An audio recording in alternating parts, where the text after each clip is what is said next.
doesn't love Chronicle, right? Everyone loves Chronicle. Remember Mary Richardson?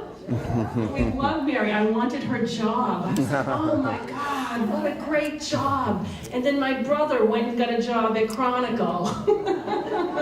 More about that later.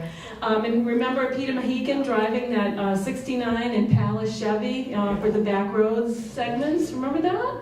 That's pretty cool. All Chronicle. So yes, so it's with the love of Chronicle, it's no surprise that it is actually America's longest-running, locally produced TV news magazine. It debuted in 1982, and Ted has been with Chronicle since 1997. Is that right? It is. Feels like 1897, but he has written 3 books, and they're all for sale here tonight if you're interested. The most recent is called New England Notebook, which is a collection of his favorite stories, culled from over 20 years of reporting. The next one is Wicked Pissed. Whoops. big difference. I know.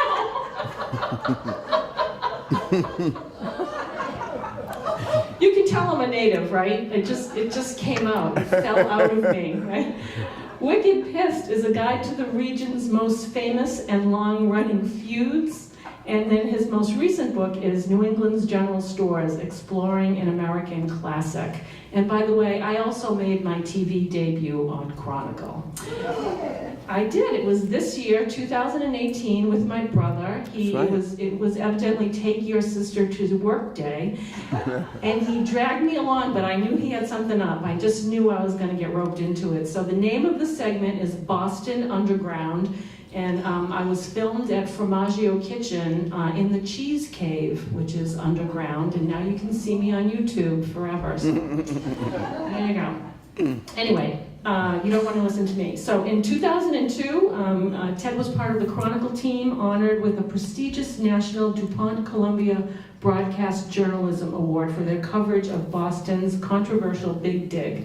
He is also a member of WCVB's editorial board.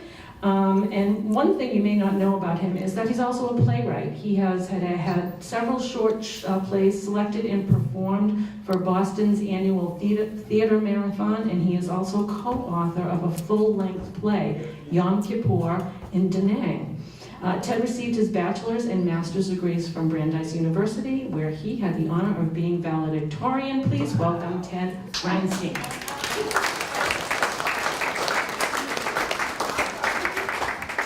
Thank you very much. Thank you very much, Jessie. And yes, Jessie's little brother, not so little anymore, but her little brother is my colleague, George, and he is one of our photographers at Chronicle. So it's like family night here. Anyway, thank you very much for joining me tonight. As Jessie said, I've been a reporter for Chronicle for almost 24 years now. Yes, one of these times I'm going to get it right too. But I appreciate you coming out tonight. I'm going to talk to you tonight about, as Jessie said, my newest book, my 3rd book, which is all about one of the things I love most in New England, second to another New England original, the diner. How many of you love diners? Who doesn't love diners? Somebody doesn't love diners? I got a problem with them. But that's me. So, but the other thing is an authentic New England general store. By the way, for some of the same reasons, which I'll go into. But you know, I noticed about 15 years or so ago that the diner seemed to be making something of a comeback in New England.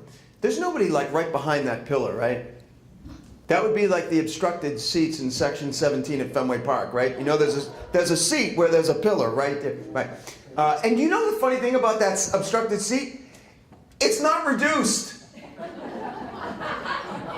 No, right? You pay the same amount of money for the guy or the woman next to you on either side who has no obstruction. That's not right. But I am delighted to tell you that general stores, like the diner, have made something of a comeback. And the reason why general stores have made something of a comeback is why I wrote this book. So the reason I wrote this book is why general stores were making a comeback. That intrigued me. It intrigued me no end. And the story really behind this talk tonight is why general stores have made a comeback, and why general stores that go back to the very founding of New England, that are really the start of mercantilism in America, began to die out, almost disappeared completely, and now in the small towns around New England that are lucky enough to have a general store, many of them count the general store now as more important, more vital to their identity, more vital to their sense of community than ever before. So why would that be? So we begin with a biology lesson. Oh, what, you thought there would be no real work here tonight? But just going to talk about stores. So you are looking at an endangered species that was driven to complete and total extinction. As you probably know, you will not find a dodo bird on the face of the earth today. Now, this is an example of a presently endangered species that is not yet fully extinct. And so is this. Now, when it comes to the type of predator that drove the dodo bird to complete extinction, well, there's a depiction of what that might have looked like. And when it comes to the type of predators that have driven the general store to near extinction, I'm going to tell you right now, none of our hands are clean. Okay? You may have consorted with one of these predators recently, or within the last year, or 2 or 3, but right, you get the idea. But you know what? There's a reason why I chose a picture of these very, very modern versions of the big box store. The reason is to point up the fact, oh, there you are, to point up the fact that the disappearance of the general store and the way the general store began to be threatened with extinction is not a new development. Is not a new development like these are, right? These are relatively new in the time frame we're talking about. But the general store's demise is not a new development. It's not a new development. In fact, I like to point out one of my favorite observers of American popular culture and history, John Steinbeck, who noticed something very interesting more than half a century ago. Now here he is in his home in Sag Harbor, New York in 1960 with his best friend Charlie, and you know that the two of them were about to set out to circumnavigate America in a custom-built GMC pickup truck with a camper in the back, which he had nicknamed Rocinante. Anybody know what Rocinante refers to? Oh, I bet someone here knows. Who said that? Don Quixote. We have a winner! Very good, very good. Rocinante was Don Quixote's horse. Leave it to John Steinbeck to come up with a literary reference for a pickup truck.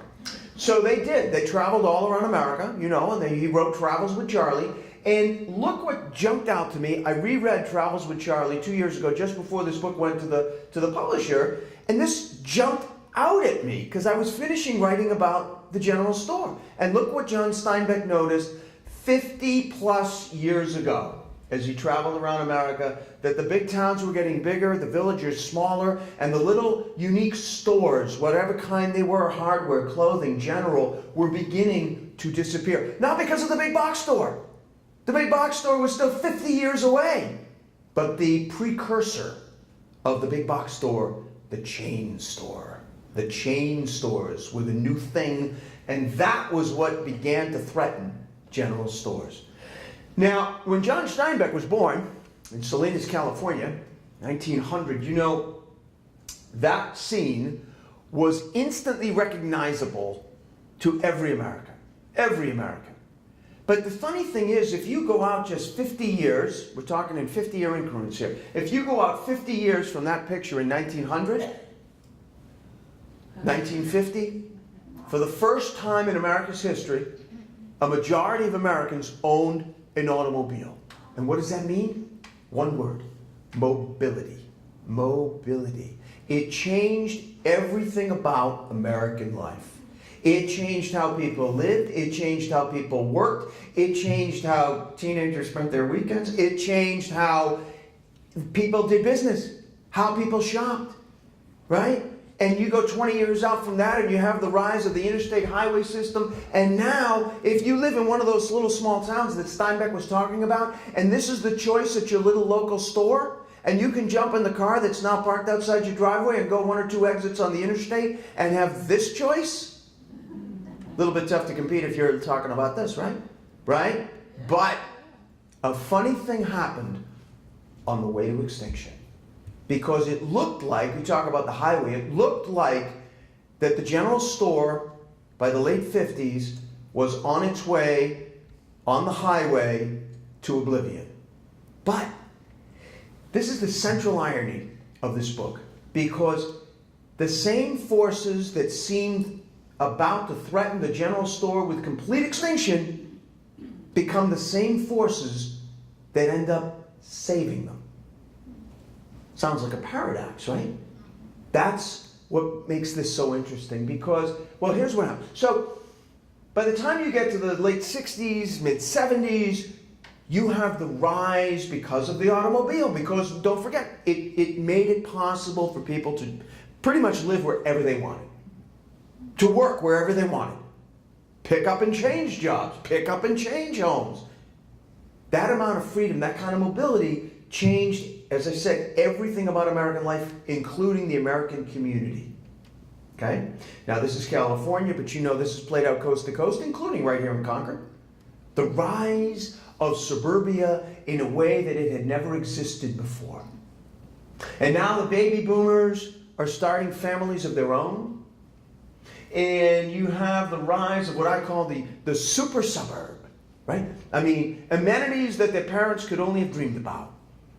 Great schools in many cases, big, huge houses, far bigger than they grew up in, swimming pools, community centers, athletic programs, community pools. In the morning, you can drive down and pass a number of different strip malls and have your choice of getting coffee, whatever kind you want, at 12 different places to get a coffee or a breakfast, muffin, burrito, whatever you want. And it's perfect.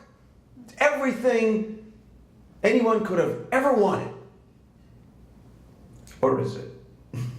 Well, it turns out that in these massive, sprawling, super suburban communities, a lot of people, after living here for 10 years or so, so by the late 70s, early 80s, they're missing something. These super suburban communities that on the surface seem to have everything are actually missing something for a lot of people. Ironically, you know what it is? Community. So it turns out, right? It turns out you can live 10 yards away from your next door neighbor. You can be surrounded by all these wonderful amenities, and you can still not feel that you are surrounded by true neighbors. Right? Speaking of which, you know, in 1973, Life magazine published a poll, a survey, that a lot of people found very disturbing, very disquieting.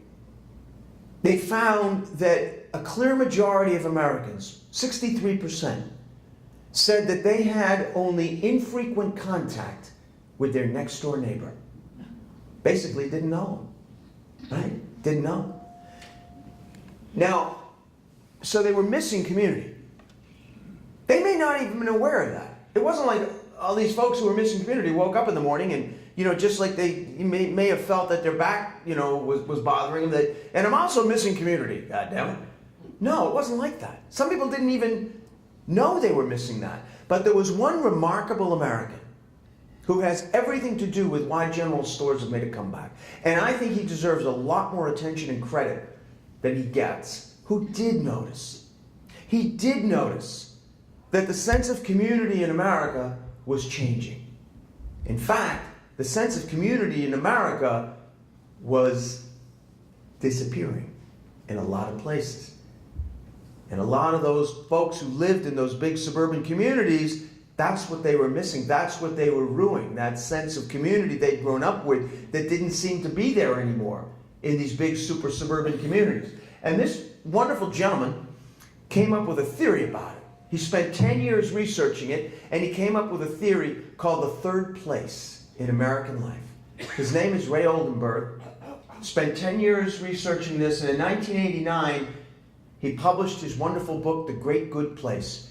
And he found something in his research about community in America that was groundbreaking. And what he found was that in spite of how mobile and free as a bird we as Americans think we are, we nonetheless spend the majority of our lives in one of just three places. That's it. That's it. The first place, home, family. The second place, work. And the third place is what's interesting. The third place in American life is what he was interested in because it's not just one single place. A third place can be one of many different types of places, but they all have something important in common. A third place can be a house of worship. It could be a barbershop or a beauty shop. It could be a general store. It could be a public library. It could be a community room like this. It could be a neighborhood bar where everybody really does know your name. The important thing and the defining thing really about a third place is that when you go there, you may be going to do an assigned task, right? You may be going to pray or return a book or get your hair done or get a carton of milk or get a drink, right? But when you go to these third places in American life, even if it's unconscious, you have the expectation. And what Ray Oldenburg found was it's not just an expectation, it's actually a need we have to interact with people we know, our neighbors. And that was disappearing more and more. But what Ray Oldenburg found was, even as it disappeared, it didn't mean that people needed it any less, even as they were disappearing. So it turns out that that sense of community is an important part of life. And even if it isn't there, we still need it. The need doesn't go away, right? So what happened was, by the time you get to the 80s, late 70s, 80s, a lot of those folks, a lot of those boomers who are now starting families of their own in these suburban communities, they feel that they want their children to have more of a sense of community than some of these suburbs had. And they moved. They struck out for some of these small towns all around New England in search of that sense of community that they felt was missing. Places like Barnard, Vermont, where they found this wonderful general store that was a genuine community gathering place in 1945, and it was the same community gathering place in 1985, and it was the same community gathering place in 2005, and it was the same community gathering place last November when I was up there and had an ice cream right there at the counter. So this is great, right? This is great. And so these people set out for these towns. Some of them bought general stores and they felt like, oh, this is why I did this. This is why we moved. This is the sense of small town community that we've been after. This is good. Then you get to about the year 2000. And unfortunately, you have a little bit of a perfect storm. Because a lot of these folks are getting up to a point in their life, late 50s, 60s, and they feel like, like to slow down. Maybe I can sell the store. Maybe we can find someone, if there's someone else in the community, we'll find someone else to run the store because we certainly want to keep the store going. Then the economy tanks. A few years later, you have 9/11, where in the wake of that, all over New England, tourism is off in some places almost 90%. A lot of these small stores depend critically on tourism, at least 2 or 3 times a year, and a lot of these stores close. By the time you get to the early 2000s, there's a whole wave of general stores across New England that close. And now it really does look like it's the end for general stores. It really does. So what happens? Well, in a chapter I call It Takes a Village, I point out the fact that there were a few key towns, one in particular I'm going to show you as an example, that felt devastated that their one true community gathering place in their community was now gone. And because of the economy, it wasn't likely that one person was going to step forward and buy the store. So there was really 2 alternatives, and that was it. You could bemoan the fact that the general store and this community gathering place was gone, and just get up and bemoan it every day, especially as you pass by the closed up store. The other option was to do what the little town of South Ackworth, New Hampshire did. And they were the first to do it, and they pointed the way for a lot of other towns. What they did was they decided that if no single person individually could come forward and save the store, maybe the town could come together and save it collectively, right? And they did. It took the village. There's been a general store in South Ackworth for over 200 years, like most of the stores in this book. It's always been a general store, always occupied the same physical footprint. There's only one exception in my book, but I'll save that for the very end. And in 2001, the owners of the store had owned it for 37 years, but they couldn't do it anymore. Couldn't do it. The store wasn't working out. They'd owned it for almost 40 years. Nobody wanted to buy it, and it closed. And the town decided to save it themselves, and they came up with a unique way to do it. They followed the model of a food co-op, right? So they said, if you put in X amount of money, you'll get X amount of discount on your groceries, and you have to put in X amount of hours a week to work at the store. And it worked out.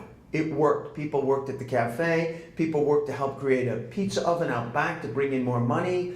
They helped to create a harvest dinner 4 or 5 times a year to bring in more money, and it worked. And today, the South Ackworth Village store is humming like never before. I hope the lights don't go out anytime soon in South Ackworth. But in Shrewsbury, Vermont, even smaller than South Ackworth, a different story, because here Mother Nature got involved. Now, you are looking at downtown Shrewsbury, Vermont, at rush hour. You can tell because there's a couple of people out. Now, when that picture was taken, Marjorie Pierce right there was in her early 70s. And at that point, her family, the Pierces, had owned and operated Pierce's General Store for almost 70 years. But 20 years later, she's in her early 90s. And she can't do it anymore. She's got to get off her feet. And nobody wants to buy the store, has to close the store. And Shrewsbury's devastated. Marjorie Pierce is devastated. The one thing she could think of, she couldn't reopen the store, but she did want to talk to a good friend of hers who knows a little thing or two about preserving and saving historic properties. He happens to also be one of my favorite New Englanders of all time. His name is Paul Brun. Paul is the executive director and the creator of the Preservation Trust of Vermont. And what the Preservation Trust does, they help cities and towns hold on to their history, their historic properties. They don't do it out of a sense of, sentimentality.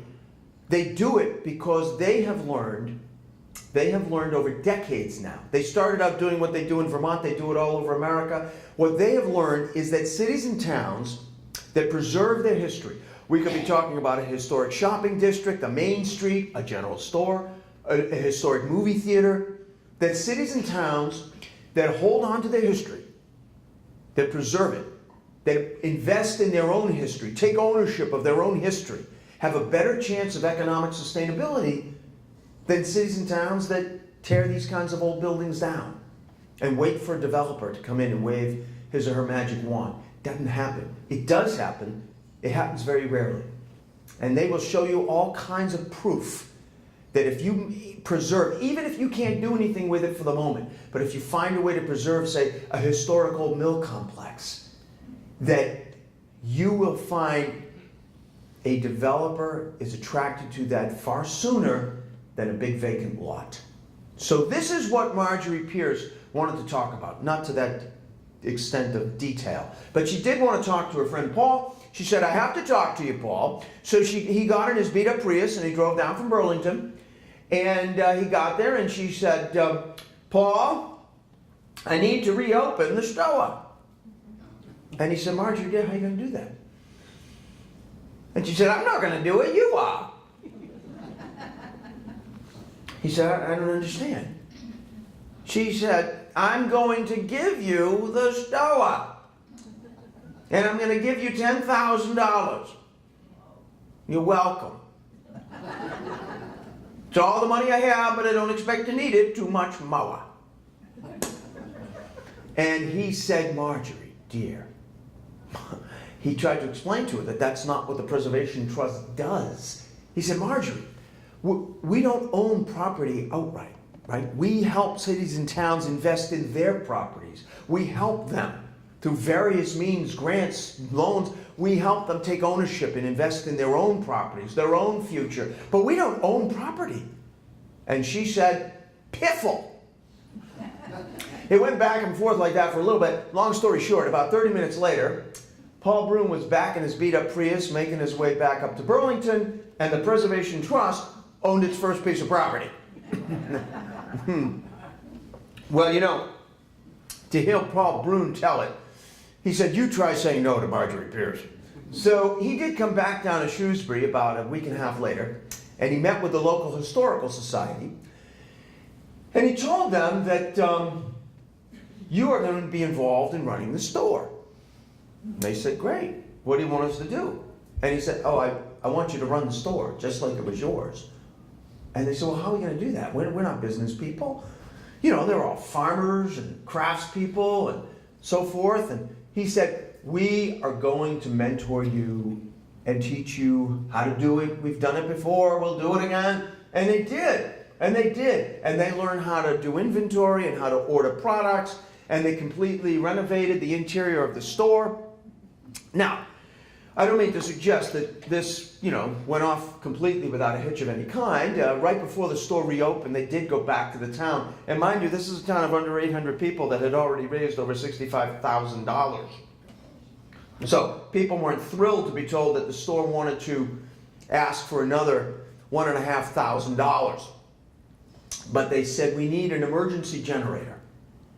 And there was a little belly aching, you know. Some of the people were like, "Well, Marjorie Pierce never needed an emergency generator." But they got it because they said, if we are going to be a true community gathering place, we need people to know that they will find us open through thick and thin. And they got it, and they reopened the store. And it was great. In 2009, they reopened, and the beating heart of little Shrewsbury, Vermont, was beating once again. Until 2 years later. Yeah. So 2 years later, you have Hurricane Irene. Worst natural disaster in Vermont's history. It tore up the East Coast. It made a beeline for the Green Mountains, which was extraordinary enough. It had already been downgraded to a tropical storm at that point, but that doesn't matter because, you know, even if you're only packing 65-mile-an-hour winds, you're still going to sweep away 200-year-old covered bridges, and it did. And that day, the power went out all over Vermont. The lights went out all over Vermont, including little Shrewsbury, Vermont, except in one little spot. Because in little Shrewsbury, Vermont, the crew trooped over and the howling rain and the rain and the debris, and they fired up that emergency generator, and the lights came on, and people came up the hill and trooped into the store, and the Wi-Fi was working, and the coffee was hot, and people were able to call their relatives and tell them everything was okay. And nobody has bellyached about that generator again, ever. Now, so we've talked about this initial wave of saving the general store. But, you know, sometimes, as the economy improved somewhat over the years since that time, there were some individuals who were able to individually save the store. Now, I put these in a chapter called Honey, I Bought the Store, and one of them is very close to here. How many of you have ever been to Fern's in Carlisle? Yeah, right? Right? Now, I like to joke with my friend Larry Beerfield that he's the only person in this chapter to have actually uttered those words verbatim to his lovely wife, Robin. "Honey, I bought the store." Yeah, I've always kidded with him. He's lucky that she didn't say, "Honey, I hope you still have the receipt." Okay, because you're going back with the store. But that didn't happen. Now, one of my favorites in terms of Honey, I Bought the Store is the most unlikely general store owner perhaps of all, because he's a big Hollywood celebrity, Steve Carell. Right? How many of you know Steve Carell? Ever watch The Office? Right? Right? So let me play a little game with you for a second. So close your eyes for a second, but just for a second. Close your eyes for a second and get an image in your head of what comes to mind if you imagine a husband and wife who are the proud owners of an authentic old New England general store. Do you have that image in your head? Yeah? Okay, open your eyes. Does it look like this? No? Oh, in your image, the store owner wasn't wearing a tuxedo on the red carpet in Hollywood? And yet, you are looking at the proud husband and wife owners of a historic old New England general store. Now, when I interviewed Steve Carell for the book, I asked him, I said, where does your interest in little New England general stores come from, Mr. Hollywood? And he said that when he grew up, very nearby, he grew up in Acton, next town over. Right? You know, because you know. He grew up in Acton, right? He grew up in Acton, and there was a general store there, long gone, unfortunately. But he said that he was enthralled by this little general store, and he would go there all the time. In fact, he said it was the first place that he was allowed to go by himself on his little bicycle, little Stevie, with his little allowance money jingling around in the little saddlebag on the back of his little bike, probably with the banana seat and the raised handlebars, right? How many of you had the same experience? For how many of you was it a small little local store where you think you were first allowed to go by yourself? Go get this. You right? Maybe you're giving some money to get something for yourself. Yeah? It was for me. It was for me. I grew up a little bit to the east of here, in Winthrop, Massachusetts, right on the water, or as I like to refer to it, the charming little seaside town at the end of runway 27L. It was a noisy childhood, but it was the same thing. It was a little local store, and the same is true for Steve's wife Nancy. She grew up on the South Shore. She grew up in Cohasset. Same deal. There was a little general store in the next town over, Marshfield Hills General Store, right? And she would go over there with her big sister Tish on hot summer nights, get some ice cream. And about 15 years ago, her sister Tish went out to Hollywood to visit her sister and her famous brother-in-law. And while she was there, she told Nancy that the Marshfield Hills General Store was up for sale. And Nancy said, who's going to buy it, do you think? And she said, I don't know if anybody's going to buy it. It's been on the market for 6 months. And last I heard, they're talking about turning it into condos. And at that point, Steve said he overheard this, and he went into the kitchen, and he said, well, they started talking. Long story short, when Nancy's sister returned east, she had with her a check to purchase the Marshfield Hills General Store. And it is an authentic, historic New England general store. It still has a working post office attached to it. On the third floor during the Civil War, they stitched Union Army uniforms. And I think that the Carells and their designers did a great job of capturing and maintaining the historical integrity of the store. And Steve Carell did make his sister-in-law Tish manager of the store.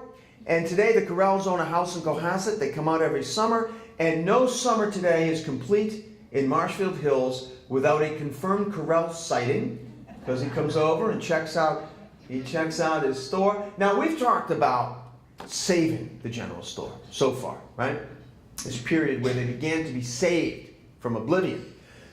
But when I put this book and I put the talk together, more to the point, I felt like it was also important to pay some homage, if you will, to some general stores that have never needed saving. They've never needed saving. They are tried and true. They are such a part of the fabric of the communities in which they are that life for people who live there without the store is unimaginable. One of my favorites is up in ski country in Vermont, between Waitsfield and Warren. It's in Warren, up in the Green Mountains. Warren General Store. There has been a store there for over 200 years, and it is the heart and soul of Warren, Vermont. Now, I was last up there just a little over 2 years ago. I was up there in March 2016. The reason I remember that specifically is because, whether or not you care to remember, it was a presidential election year. How'd that work out? Anyway, so I dropped in there, and to say hi to my friend Jack Garvin, who owns the store. And I said, Jack, what's new? And he said, well, let's see, what's new? Oh, he said, I'll tell you one thing that's new. And he said, we're having a naming contest right now to give the wood stove, a name. Now, you may think, well, every general store has a wood stove. The difference at the Warren store is that the stove is so huge, it's the defining physical characteristic of the whole store. And I said, well, have you had any good candidates for a new name? And he said, He said, funny you should use that word. So it turns out, just about a week or so before I was in the store, there was another longtime friend of the store, a very actually rather celebrated Vermonter in his own right, who had dropped in. And Jack had told him the same thing about the contest. And he was obviously quicker on his feet than I was. And he said, I have a suggestion. And they liked it. He won. Yes. Bernie Sanders won the stove. I mean, you know, less than 3 months later, I know he was disappointed not to get the Democratic presidential nomination, but I've always wondered if on some level he took some small consolation in that he did win the stove naming contest at the Warren General Store. I don't know. I've never had a chance to ask him, but I would if I saw him. Now, one of my other favorite chapters in the book follows the tried and true stores because they are like the combo platter, the one with everything, the general stores, because these are stores, these one-of-a-kind stores, that are everything. They've never needed saving. They've never closed. They're tried and true. And they are also so unique that they needed their own chapter. I'll give you two quick examples. One of them is up in the Upper Valley area of Vermont, New Hampshire, in Norwich, Vermont, so just over the Connecticut River from Hanover, New Hampshire. And Dan and Witz were not the original owners. They were not the original owners. Dan and Witz were high school buddies who worked at the store in the 1930s, and by the 1950s, they owned the store. And they did very well. They did very well. In fact, they were so confident about what they offered, they put this sign in the window. Right? You've probably seen some variation on that before. And they did well, and they wanted to expand. But the problem was, they had such a small footprint that they were on that it was difficult to figure out how they could expand. See, they couldn't expand on this side because of the Norwich Inn, and they couldn't expand on this side because of a street. So the only choice to expand was to expand directly in back of the store, where there was about 3/4 of an acre that went directly back in the exact same footprint of the store. So they did. And what makes Dan and Witz so unique is that you have a little old general store that seems to have a much bigger store grafted onto the back of it, right? So when you walk in, this is what you see, right? And from the front door to where that guy is standing is no further than where I'm standing to the wall right there. Small, right? But if you go to the left of where they're standing, there's a doorway. And there's a simple door. There's no sign. There's no door. But if you go through that door, you're in the back. And it's huge. It goes back almost 3/4 of an acre. And it's huge. It's enormous. And you can get lost back there. It's a series of aisles. And you can get lost. And I'm big enough to admit that I did. I did. And I finally found my way out. And I said to Dan Frazier, who's the original Dan's grandson, I said, Dan, I got lost just now in the back. And he said to me, oh, happens all the time. I said, really? He said, oh yeah. Really? He said, well, what they do at Dan and Witz that's so unique is they have the commercial equivalent of the ski patrol. Right? So you know at a ski area, when the lifts close to the public, right, 4:30, they send the ski patrol out to flush out all the trails and the slopes to make sure that, God forbid, there's nobody, left behind after dark. So at 9 o'clock every night at Dan and Witz, they send someone out into the back to flush it out. And I said, well, you ever find anybody back there? He said, oh yeah, all the time. I said, really? He said, yeah. He said, yeah, once or twice a week, we'll find like some 10-year-old kid walking around. I said, that's not good. He said, no. He said, what's really interesting, though? He said, half the time we know for a fact that their parents left like an hour ago. I'm just reporting. I'm reporting the facts as I found them. So my other favorite one of a kind is in little tiny Windsor, Maine. Now here you're looking at downtown Windsor, Maine. At rush hour. I don't know. But at Windsor, Maine, Harlan Hussey, looks like Hussey, he was a German immigrant, pronounced it a Hussey. He also did very well, all through the 20s and 30s and 40s. And by the time he got to the 1950s, he wanted to expand on his little one-room, one-floor general store. And he did. And he did. He did not have any access to expand this way like they did at Dan and Witt's, so he had to go vertically, which is what he did in 1957. And there's a big basement level, there's a ground floor level, and there's a second floor. And it's enormous. And what makes Huzzy's so unique in all the world, really, is that they sell some things in combination that you won't find in any other general store, as far as we know, in the world. So when you walk in, you can imagine facing that kind of stuff in there, you'd need some sort of a sign, right? Which they provide. Okay? So start reading the sign at the bottom, if to give maximum effect. So you walk in, you see the sign: wood stoves, home and garden, plumbing, electrical paint, hardware, camping gear, fishing, hunting supplies, guns, bridal gowns, clothes. Whoa, what? Right. So Huzzy's in Little Windsor, Maine is the only general store in the world where you can buy a combination of guns, gowns, and beer. Or basically one-stop shopping for a shotgun wedding. No, seriously, I'm not kidding. And as you can see, Harlan Huzzy's granddaughter Kristen had some fun with that on her wedding day. There's the bride with her bouquet and a six-pack of Schlitz, and the groom is holding a brand new 12-gauge. Now, as we sort of get to finishing up, I want to share this last story with you because I just added this to the talk a couple of months ago, 2 or 3 months ago. And the reason I added it is that every time I give a talk, as I will tonight, if you'd like, I always am happy to take a few questions, if anybody has any questions. And every night I noticed, last September, October, when I started giving the talk for this book, that when I took questions, invariably somebody would ask me, what's my favorite general store? If I have a favorite general store. That didn't surprise me. But what surprised me over time, over a period of weeks, months, was that my answer was always the same. I never gave it a second thought. So after a while, I was like, okay, wait a minute. Why is that my favorite general store?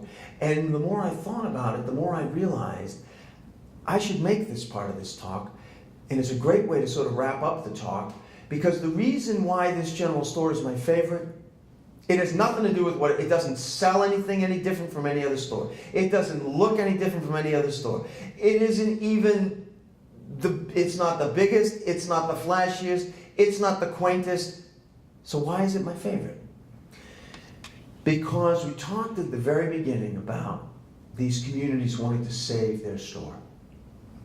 And there is no community anywhere in New England, probably anywhere in the country, that has been more determined to save its store than Little Putney, Vermont. Not a single community. Now, there has been a general store in the same footprint, the same store, same place in Putney, Vermont, just by Little Sackett's Brook for over 200 years, 1797. And A.M. Corser, just one of 13 different store owners over all that period of time. It's always looked pretty similar. And it's always, as I said, been in that same spot. But as I told you at the beginning, right, I said there was one exception. This is the exception. Because for a period of time, it wasn't on the same spot. And then it was. Sounds like a riddle, right? So the first time it almost wasn't on that spot was a not so very good night in 2008, when a fire broke out in the attic because of some faulty wiring about 1 o'clock in the morning. And the volunteer fire department, God bless them, they got there very quickly and they managed to save almost 2/3 of the building. It looks bad, but they did save almost 2/3 of the building. And it fell to the local historical society director, Lisa Papazian, to call up our friend Paul Brune to get some advice on what the heck they're going to do. And they had a problem because the historical society didn't own the building. And the owners of the building didn't have insurance. And they skipped town and took it as a total loss, leaving the town with a half burned out building. So Paul Brune met with them and he said, well, here's what we're going to do. We are going to make you folks owners of your store. And then you won't be able to skip out on it because the whole town can't skip out. So he worked with them to attract federal money, state money, matching grants. They raised almost $100,000 and they were able to take ownership of their store and they were able to rebuild the store. And the beating heart of Little Putney, Vermont was beating once again and the town rejoiced. But their rejoicing didn't last very long. It only lasted a year and a half. Because only a year and a half later, on another terrible night, fire broke out again. And this time, there was no saving it. You could have had fire departments from all over the world there, but you know, it's tough to battle a fire that has been started with massive accelerant. Arson. Burned down to the foundation stones, and the town was devastated. People felt like there had been a death in their own family. The grief was so extreme. Mind you, this is a store that was already the beating heart and soul of this little community, and they had already saved it less than 2 years earlier. Now they lost it again, and not only that, the person who took it away from them might be living among them. So it was a terrible, terrible period in Putney. And the call went out again to Paul Brune. And Paul came back down. And this time, he was a lot more kind of somber about what the options were. Because as he pointed out to them, he said, you know, the federal money, some of the matching grants, he said, those are still in the pipeline. The property was collateral. The property is gone. I don't even know how we navigate this right now. So there was a lot of anguish. There was a lot of tears. There was a lot of frustration. There was a lot of not knowing what they're going to do. And after about, he met with them in the little church across the street from where the storage stood. And after about half an hour or so, about 50, 60 more people had drifted over. Because, you know, word had gotten out. They were talking about the store. And after about an hour or so, there was over 100 people that had turned out. And they had to move outside into the cold air because the church didn't hold them. And anyway, after a while, an older gentleman whose family goes back 5 generations in Putney stood up on a little stone wall and he simply said, well, I just have one thing to say. He said, I don't know about the rest of you, but I will be goddamned if an arsonist will define my town. And Paul Brune kind of let his words settle. And he stood up and he said, well, it looks like we need to rebuild that. And they did. And the one single silver lining in this tragedy is that because this was such an awful tragedy, it made headlines all over the world. And money poured into Putney. More than they needed to rebuild. They were able to rebuild. They were able to build the store bigger and better and more secure. See that little sign pharmacy? They still needed somebody to run the store. They owned it, but they needed someone to run it. And a local gentleman whose family had been immigrants in Putney, he volunteered if he could put his pharmacy on the second floor, wouldn't take a dime from the store, and would run the store. So it was great. Store reopened, and all was good again. Until January 1st, 2017. I told you. I told you, this is the little store that could. Because it had a lot to bounce back from. Because on New Year's Day, 2017, that wonderful gentleman who was running the store died. And neither of his adult children wanted to run the store. So the store closed again. Until last May. So Paul Brune this time got on the phone himself when he heard that the store closed, and he called up Lisa Papazian and he said, Lisa, you've got to reopen the store. You've got to cobble together a skeleton crew if you have to. of all you folks and friends, everybody put in a couple hours a week? Because the longer the store stays closed, he assured her, the longer it will be before the store reopens. And they did. Last May, they reopened the store. They are still looking for someone to run the store permanently, but the store is reopened again. Truly a story of perseverance. And as we finish up, you know, it's important to note that we've talked about all these stores being saved, but not all stores are saved. You know, the future of general stores is not preordained, and it's not guaranteed. Right? They are not museums. They need to be supported by communities. People need to buy stuff for them to survive. And stores have closed. None more significant probably than in 2016, the granddaddy of all general stores, Gray's in Rhode Island, closed. It had been open for 224 years. Yeah, that's only 20 years less than the country had been in business. And perhaps one of the more poignant closings, Little Monterey General Store. You know, when my book went to the publisher last fall, the Monterey General Store was in the book. You'll find it in the book. And 3 months ago, it closed. So it's still happening. And it will continue to happen. And more of them will close were it not for the fact that there is a new breed of general store owners that are committed to saving general stores. And what gives me hope is that they're young. Many of these new general store owners, this new breed, are young. Millennials, under 30. People like Ben and Taryn Marcus in Little Whitefield, Maine, who are farmers, never expected to own a general store. They met at agriculture school. They moved to Whitefield because Ben's family was from there. Their hope was to be able to afford a few acres to farm. Couldn't do it. Guy comes up to him one day in Whitefield and says, listen, I will make you a crazy offer. I will give you 5 acres of prime farmland. And they said, what's the catch? And he said, the catch is, there's an old defunct general store on that property, Sheepscot General Store. If you will reopen the store and run it, I'll give you the land. And they did. And they did, and the land produced incredible.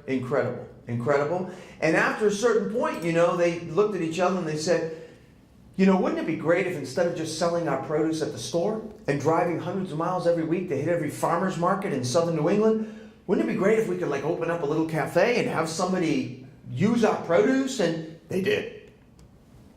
They did, and they opened up a wonderful cafe, and they started offering all kinds of new things that would have never been in a general store 100 years ago. Wine tastings, comedy nights. They started a little lending library. They started yoga classes. They started daycare, right? All these wonderful things that were drawing a new breed of store lovers into the general store, not just the people who own the store. And today, Sheepscot General Store is the center of Whitefield, Maine again, and it's popular again with young and with older, and it gives me hope. Anyway, and what could give more hope about the future of general stores than the reopening of Hope General Store in Hope, Maine in 2016, that because of this new breed of general store owners, I do think that a lot of these general stores, rather than become extinct, will morph into the general store of today in the future.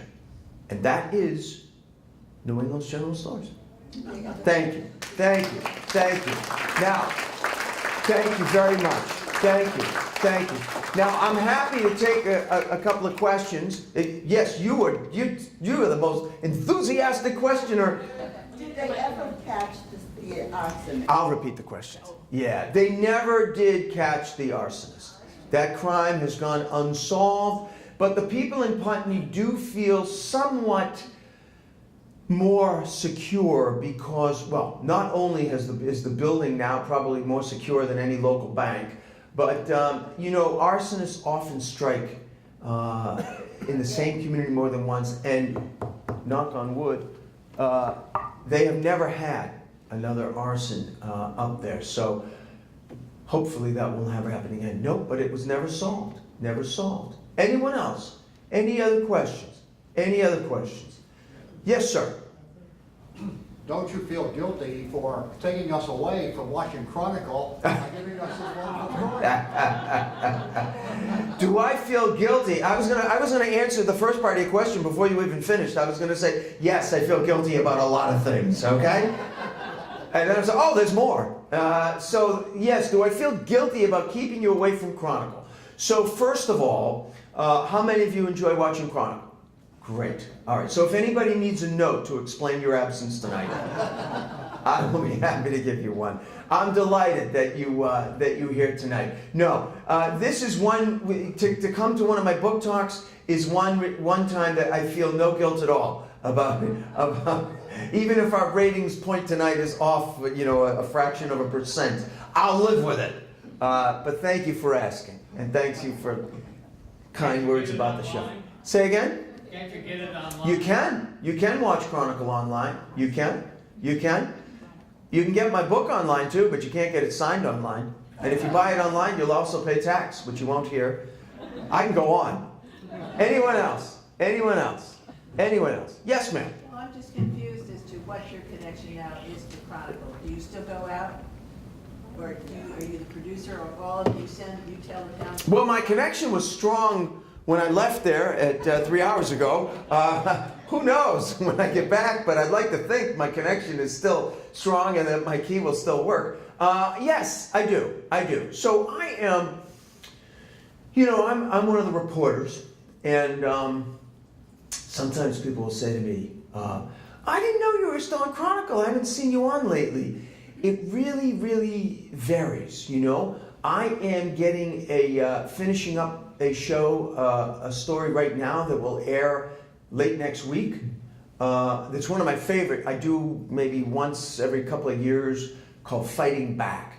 And it is about people who overcome tremendous obstacles to continue with their lives. And so that will be airing late next week.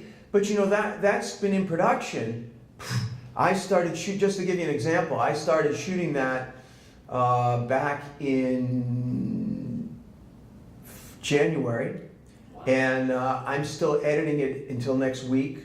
So sometimes it can take months because they'll send me out on something else. So in that time period, I was in New Hampshire shooting a few times, Vermont, Florida, the Cape. So it just depends what they have me do, what my assignment is, and what I'm working on my own. So, and then sometimes a repeat will pop up that I will be in, and then it looks like I'm alive and taking it on the show. But there's no rhyme or reason. There's no rhyme or reason. I wish I had a nickel for every time somebody said to me, "You still on the show? I haven't seen you for a while." And I say the same thing. I was when I left yesterday, but I'll check. I don't take anything for granted.